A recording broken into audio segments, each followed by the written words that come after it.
Totalizator o'ynasang nimalar bo'ladi? Bitta aylantiramiz, normalniy pul ko'taramiz hozir. Hamma balo shundan keyin boshlanadi. Yutqizilgan pulingni qaytarib olishcha azatga kirib, qolgan pullaringni ham tikib olasan.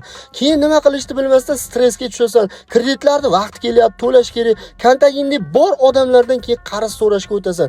Hech kimdan pul topilmagandan keyin Kimdan topsam bo'larkin-a? Hech kimdan pul topilmagandan keyin narsalaringni sotishga kirishasan. Birinchi telefonlaringni, mayda-chuyda narsalarni sotasan, keyin mashinangni sotasan.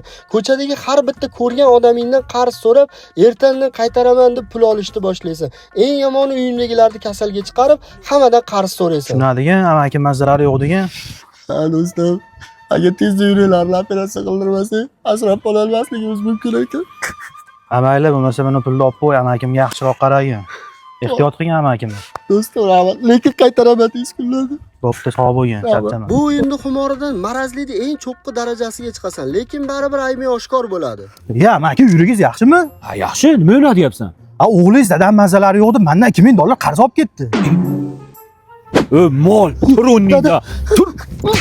Mahallada qarz so'ramagan odamning qolmabdi, aptini qarab bo'lmishga o'xshaysan. Meni o'laydigan kasalga chiqarib yuborganing nima u? Bo'ladigan ish qilsang bo'lmaydimi? Tuppa-tuz ishing bor deysan. Dada, hammasini o'ylab qo'yganman. Qarzlarimizdan qutulamiz. Nimani o'ylab qo'ygansan? Qarzdan qanaqa qutulasan endi? Dada, bugun realda o'yini bor. Uyimizni sotib tikib qo'yganman. Yutsa hammasini to'laymiz. Ya, dada. Bu videoni shunaqa o'yinlar o'ynaydigan do'stingizga yengil tashlab qo'yamiz. Oqibatini ular ham bilib qo'ysin. Pak.